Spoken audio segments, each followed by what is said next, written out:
So what do you do with a glass top stove? You don't really want to put anything on it in case you break it, and it's really not that attractive. So what can we do with it? Let's turn it into extra counter space and let's give it a little bit of a glam look. When I was searching the web trying to figure out if there was something that we could put on top of a glass stovetop when we weren't using it, I couldn't find anything. I could find something called a noodle board.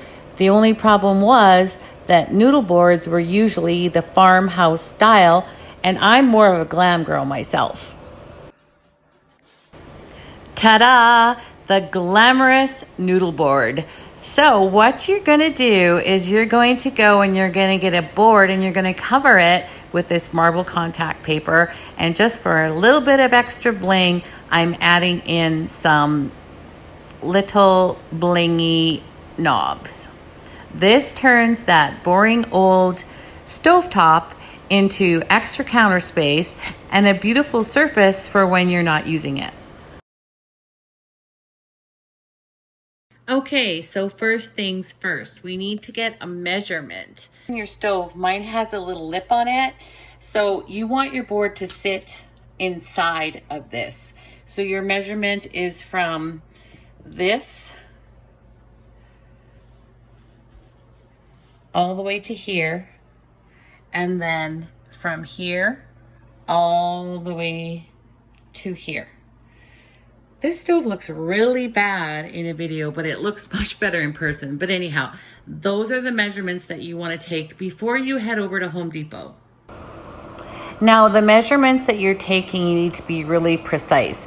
These are the measurements of my stove, but do not use my measurements. Make sure that you measure your stove. And when you go to Home Depot and want them to cut it, you want them to cut it a hair less than your measurements.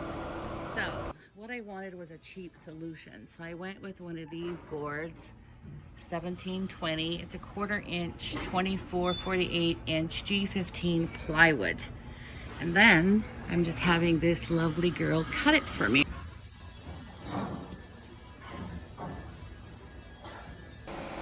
Seriously, I need an easy button. So I popped over to Home Depot and I got my board all cut, and they didn't even charge me to have it cut.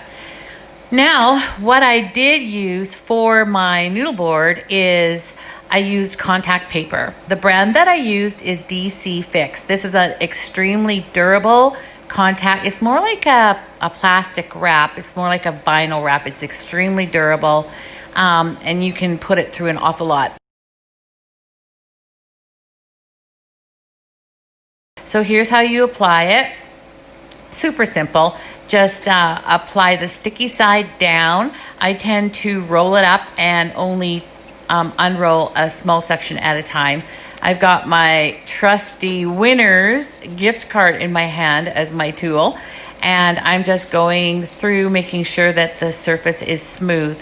Now, when you are applying contact paper to a surface, if by chance you get a pesky bubble and you can't seem to get rid of it, take a pin, poke a hole in the bubble, and then go over it with your card, and that bubble will smooth right out.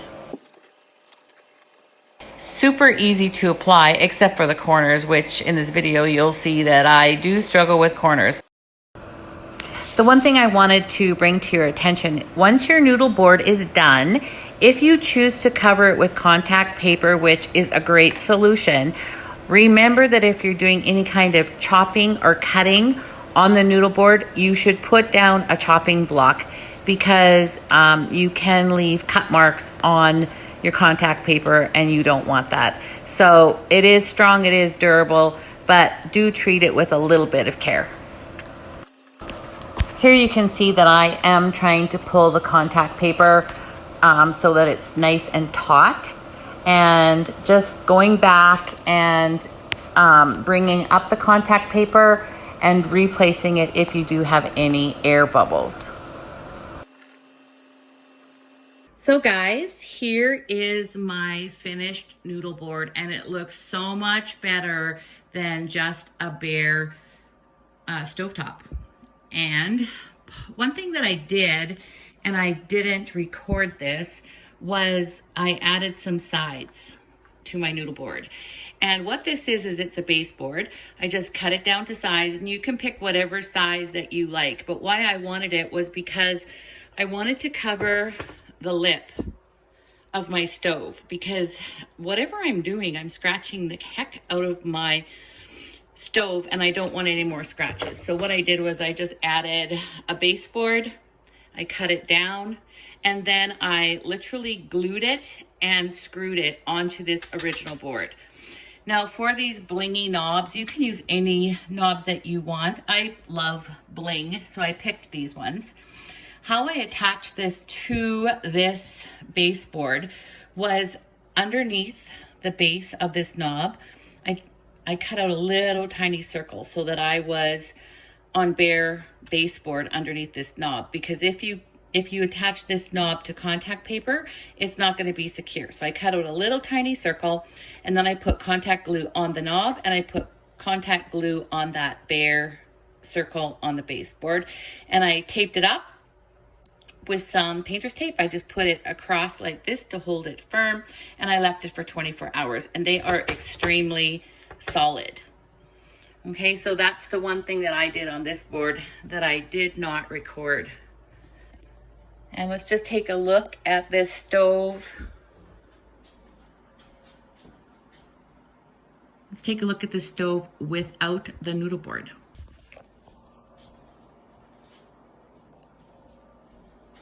Looks so much better with that little noodle board on. It looks so much cleaner.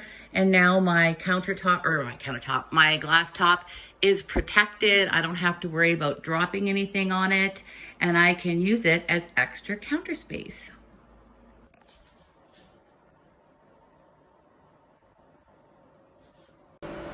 This was a super easy do-it-yourself fix, and because I work so hard, I figured that we better treat ourselves to a pizza from Houston Pizza in Regina. Big shout out. If you haven't tried them, you need to.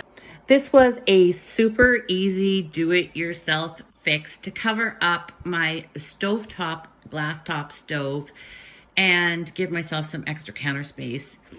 Using the contact paper made this a very cost-effective solution, and it gave me a little bit of a designer look to my board along with the crystal knobs.